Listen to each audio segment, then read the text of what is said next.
Ante Aziz Norbekov. Hey lads, you guys said that everyone should lose weight to around 12% body fat, but you also mentioned that you need to stop caring about body ratios and gain weight.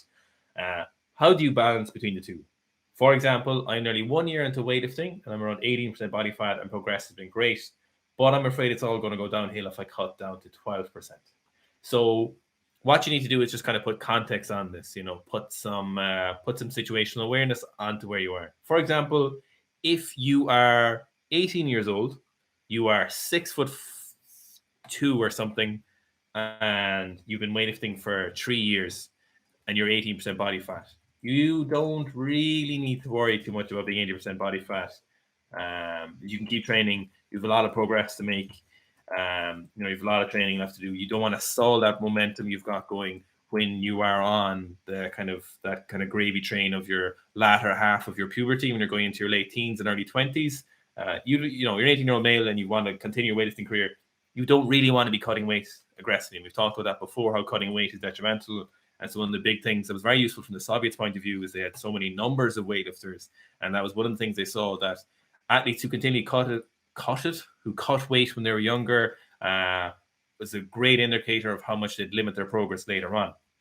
And gaining weight was a much better progress of how long their progression would last. So we're not only talking about upper end numbers, but also we're talking about how long the progression lasted. So if you're 18, that 6'2" or whatever, 80% body fat, that's a situation where you don't need to be worrying about cutting weight. But however, if you're 45 years old, you're 5'5", you're 100 kilos, or let's say you're like 90 kilos or something, and you're 18% body fat, then it might be a time to be like, look, weightlifting progress is important, but in this scenario, I think I could be a little bit less sloppy and not affect my weightlifting progress.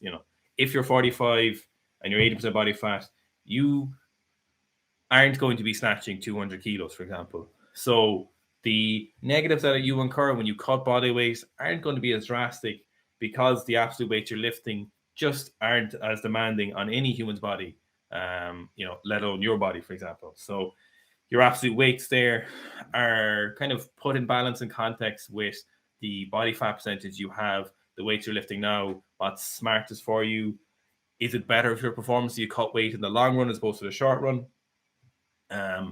So for example, if you go back to the 18-year-old, his body weight ratios might not be great now. So if he's like 6'2" or whatever, and he's snatching 100 kilos, but he just snatched 100 kilos after snatching 90 kilos 4 weeks ago, is that a terrible time to cut body weight? Absolutely. That ratio in this very moment, if we zoom in really close on this current training cycle, we go, that ratio is not great.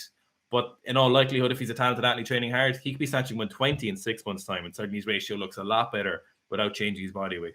So when we get to these scenarios, we always just put a bit of context on them, where the athlete is in their training, how old they are, health concerns, performance concerns, desires, how you feel about your physique. So context kind of matters in these scenarios when it comes to weightlifting. If you're 18, you've been lifting for 5 years, you might have a career in weightlifting. If you're 45 and you've been lifting for 2 years, you probably almost certainly do not have a career in weightlifting. So just putting context on these things is what matters, deciding where you are. For example, in my scenario, I want to lose weight because it'd be better for my weightlifting. It might be slightly worse for my absolute strength, but it's better for, mobility, for speed. It's the main two I'm looking for. So context always matters in these. There's a lot of different variables at play. So I hope that answers. I think the other thing you want to look at for the body composition stuff in amateur sport in general, you want to look at, Gareth mentioned a few positives there in terms of weightlifting specifically, where you'll have better mobility and better speed under the bar. But you also need to look at things like, are you going to be overall just lower general inflammation levels if you're carrying less body fat? Are you going to be more satisfied with your training if you're going to the gym all the time? So if you're powerlifting and you're 30 kilos overweight, if you're 130 kilos and you're 6 foot tall, it's generally more difficult to motivate yourself to go training when you're in worse shape. Also, your ability to recover in between sets, your ability to recover in between training sessions will almost certainly increase. You'll also just have less likelihood of kind of adverse health risks that come from being slightly heavier when you're training. So I will say, unless you're the developing athlete that Gerf described earlier on, most of the time being in better shape, like you, if it takes you 6 or 8 weeks to get there and you have 2 months of non-ideal training as you're cutting down body weight, you'll get back to those previous numbers much quicker. And that's something people don't pay enough attention to, is that retraining or getting back to previous 1RM numbers is so much easier than it is to get to those 1RM numbers first day. If you squatted 100 kilos and it took you 8 months of training to squat 100 kilos, and you then took a month or two off because you were sick or you had to move away for work, when you go back to 100 kilos for the second time, you could be talking about 30% of the total time it took you to get there, or even less. The retraining to get back to an old number is so much easier. So if you're talking about a total now, you might have a 220 kilo total at the moment. It might take you 4 months to cut down from 18 to 12% body fat, depending on how aggressively you go. Then after that 4 months, when you have had non-ideal training, you might have a 180 kilo total or 190 kilo total.